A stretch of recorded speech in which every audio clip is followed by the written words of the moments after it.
freedom because I love hating Muslims when you're the target. All right, I want to go to your phone calls, but I haven't even scratched the surface on this Iran situation. Iran has been overthrown at least twice in the last 70 years by England. England wanted, under Anglo-American oil, all of their oil. They said, you don't get any of the money. And that's all part of history. But now the West wants this new war as a political diversion to Europe collapsing, the banking takeover, all the things that are happening. And the West wants to be able to stage terror attacks to then roll the TSA on the streets, pose as saviors. And every time I talk about this, people go, well, why does government like a terror attack? That doesn't make any sense, like they're children. Why did Hitler firebomb his own Capitol building after he got elected? To declare martial law, to declare emergency. It's the oldest trick in the book, so don't act like you don't understand this. But if you still don't understand, I have links to them saying it on television. Clintonite, Obama needs OKC bombing to reconnect with the American people. You can go watch the clip, Chris Matthews, hardball, with the Clinton advisor on there saying a terror attack would really help the President Obama look strong. I have another one here. Robert Shapiro in the Financial Times of London, top Clinton official, only terror attack can save Obama.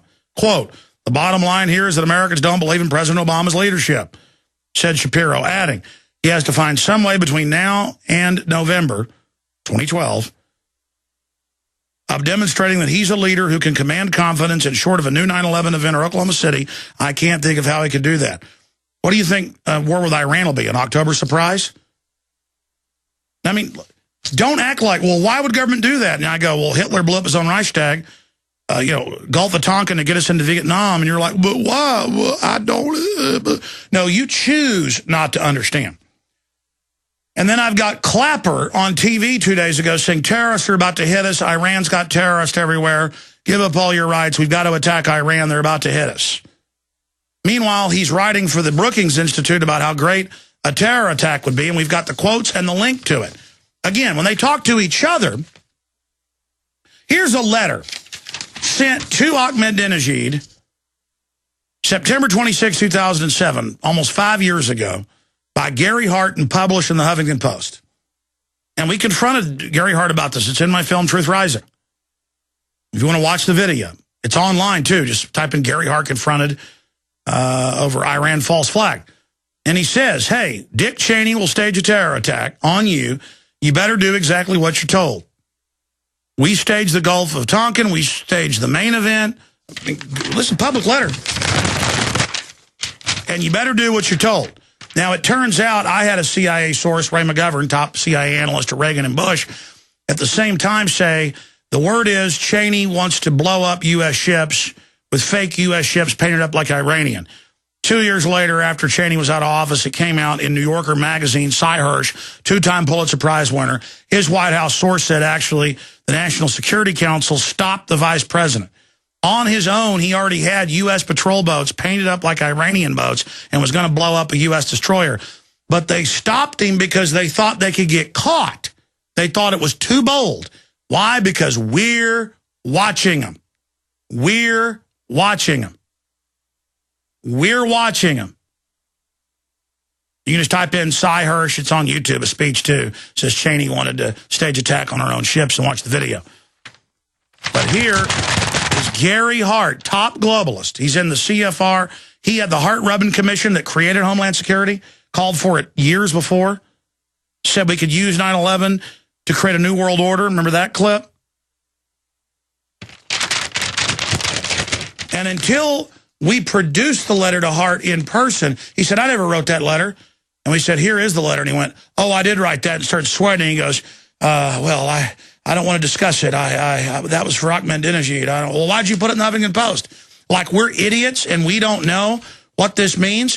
Folks, go read it for yourself. Unsolicited advice of the government of Iran, Huffington Post, September 26, 2007. And he goes on to say, you just think because the Iraq war isn't popular and we just got caught lying about WMDs, we won't stage something? Go read it. Go read it. Go I just read to you White House advisor Shapiro talking about how great a new Oklahoma City or 9/11 would be. But go read all these articles. I mean, go read the new one. U.S. and Israel set stage for false flag Iran attack. Remember PNAC, September 20th, 2000 document? Remember the PNAC document. Dick Cheney wrote it. Project for the American Century. It was on their website for like 8 years until they pulled it a few years ago. But it's all over the news. New York Times has written about it. It's real. He says we need to use race-specific bioweapons on people and get the media to back it. That was in there. And this one document was so crazy. We need to have a new Pearl Harbor to blame on the Middle East, and we're going to invade Afghanistan and then Iraq, and it's got to be at least 3,000 dead like Pearl Harbor. They killed almost exactly 3,000 on 9/11. I mean, these guys are like, can hit holes in one. And they sit there like we are complete morons and put out public documents saying this. There's the document. Minus a Pearl Harbor catalyzing event, we won't be able to take over the world. Pax Americana. But they don't mean America taking over. They mean the special interests that have hijacked the country and taken us over. I see so many good old boys that are like, you know, see a jet fly over, a B-2 bomber or whatever. One time flew over in Austin. I was at a 4th of July event. And they're always good old boys going, yeah, oh. They're like pride in it. You paid for that, pal. It works for the bankers, though. Oh, and since I mentioned that, told you this was coming. They've now got regular Predator and Reaper drones over the U.S. and are announcing that they're going to start killing U.S. citizens. Remember, they announced that in Congress. Lindsey Graham said, you bet the NDAA affects Americans. We'll kill you. I want you to be scared. And when you say I want a lawyer, you'll say, shut up, you don't get nothing. Remember that clip? You can pull it up. And then they cut to one of the other sponsors, Senator Lieberman, all creepy, all sweaty. And he's sitting there going, I want people to be scared. I want them to be scared. I mean, it's like Jeffrey Dahmer or something. I mean, you're seeing it front row seat, and they know they can just dangle terrorism. Terrorists going to get you. Every time I'm around, I was at a business meeting this week, somebody's like, Alex, this 9/11 inside job stuff. Come on. And I looked at him and I said, look, I don't want to debate you about this. You know Al-Qaeda's been given Libya. I know, but you know they're being given control of Syria. They're pushing them in. I mean, Zbigniew Brzezinski brags, the government, the U.S. government created it, and NATO runs it. I know. Look, you don't want to have an adult discussion, okay? Then don't try to debate me. I know it's fun to hate people that don't look like you and get scared of them. You can still hate them, but just admit who they work for. Here it is. U.S. skies can see more drones. They have funded, Wall Street Journal reports, $60+ billion. Let me find the actual number here. I had it. Yeah, $63 billion. The lion's share of it is to drones targeting you and your family, watching everything you do. All right, your calls are straight ahead, I promise. We'll be right back.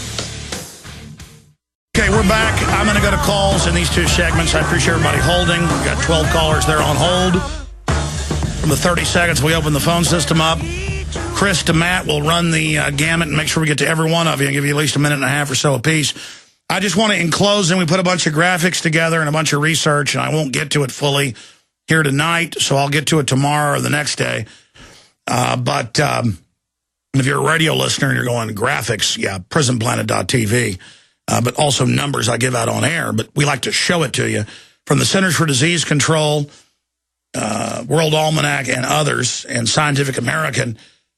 We have the number one cause of deaths down to the least likely. And terrorism, depending on which gradient you look at, is way, way, way down the line in the 30s. Honeybees, deer jumping out in front of you, they kill more people than terrorists do. And no one can deny. So let's just say the terrorists are real.